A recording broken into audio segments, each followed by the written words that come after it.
Meus queridos irmãos e amados amigos, a paz do Senhor Jesus, graças a Deus, mais uma vez estamos nós aqui compartilhando de mais um texto bíblico. E a porção desta vez, irmão, a porção de hoje, se encontra no livro de Deuteronômio, capítulo 3, versículo 23. Estava mais uma vez pagiando a Bíblia Sagrada e esboçando o tema sobre graça.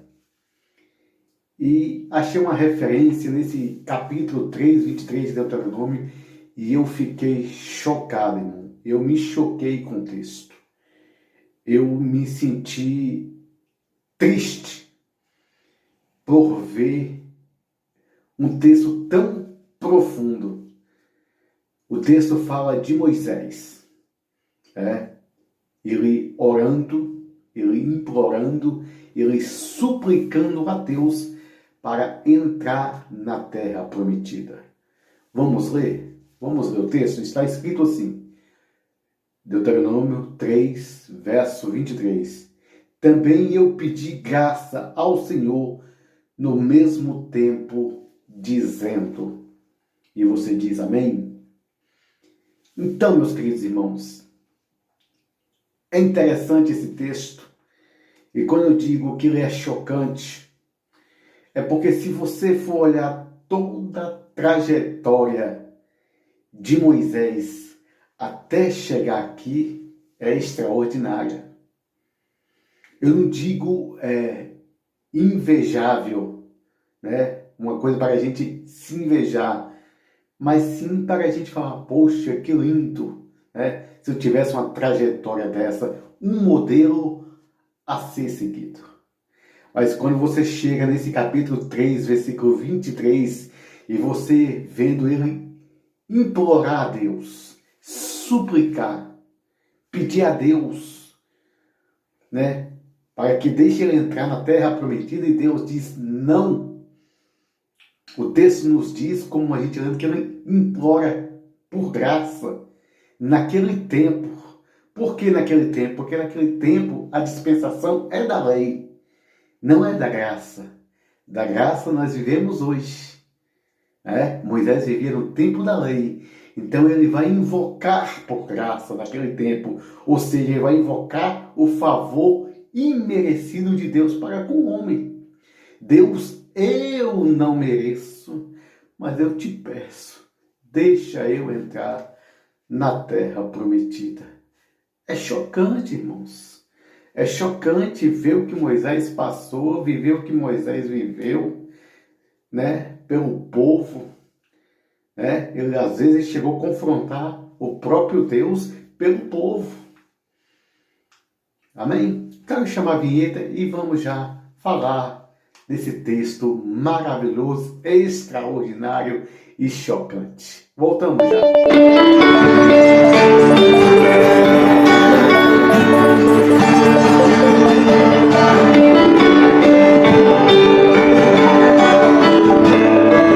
Meus queridos irmãos, estamos de volta.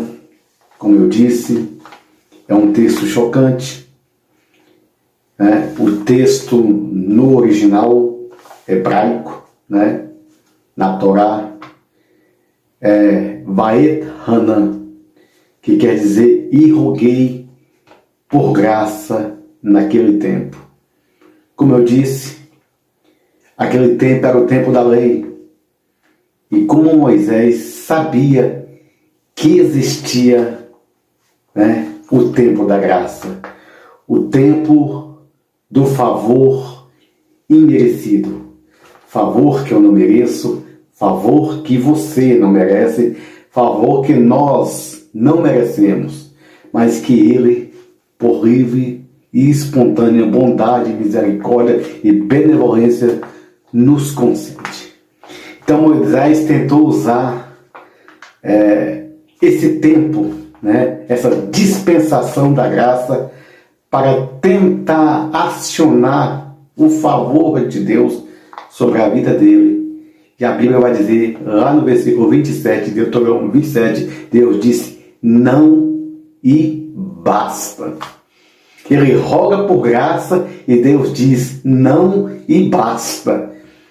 Isso aqui a gente pode trazer um contraste com o episódio de Paulo, quando ele ora por 3 vezes, meus queridos irmãos, para que Deus tirasse um espinho na carne que ele incomodava, né? Um espinho esse que ele incomodava por demais, por 3 vezes, para que Deus arrancasse dele aquele espinho na carne que ele incomodava por demais. Numa outra temática, numa outra porção, podemos abordar esse tema. Qual era o espinho na carne de Paulo? Qual seria, né? Poderíamos trazer aqui algumas possibilidades. E quando a gente confronta, irmão, essas duas passagens, nós vamos ver que Moisés ele implora por graça e Deus diz não e basta. Paulo ora para que Deus tire o espinho da carne, né, que ele incomodava por demais. Incomodava tanto que ele não ora uma vez, nem 2, 3 vezes, e Deus diz não, e a minha graça te basta, porque o meu poder se aperfeiçoa na fraqueza. Moisés aqui roga por graça e Deus diz não, não. Mas Senhor, eu sei que eu não mereço, não. Senhor, eu sei que eu não mereço, não. E Paulo pede para chegar ao Espírito, não. A minha graça, o meu favor, te basta. É forte, irmãos. É tremendo essa passagem aqui. Mas nós sabemos, né, que Moisés, ele está aqui. É interessante que aqui Moisés está falando para o povo. Ele está dizendo para o povo o porquê que ele não entraria na terra prometida com eles. O motivo foi por causa do próprio povo, por causa de vós. Deus não permitiu que eu entrasse na terra prometida, né? Aqui também no texto de Paulo também está falando para o povo de Corinto, porque Paulo estava numa fase extraordinária do seu ministério. E ele nem poderia gozar disso, irmão, né? Ele não poderia gozar disso. Ele diz que ele não poderia se vangloriar. Era onde que vinha o mensageiro do diabo e com certeza apontava: olha, você fez isso, você lembra? Paulo se sentiu constrangido, né? Porque havia muitas falácias, né? De que Paulo era isso, Paulo era aquilo. Então ele se sentiu constrangido, olha, para que não me vangloriasse, né? Em outras palavras, me exaltasse, me achasse.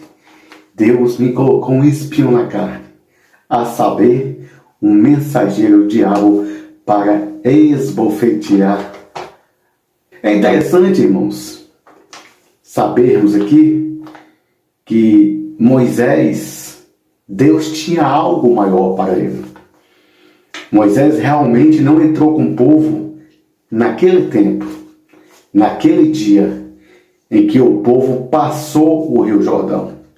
Moisés, ele abençoou Josué, ele ungiu Josué, ele motivou Josué, né? Ele ajudou a Josué a ser um líder, porque Josué era seu discípulo, era seu moço, era seu aprendiz.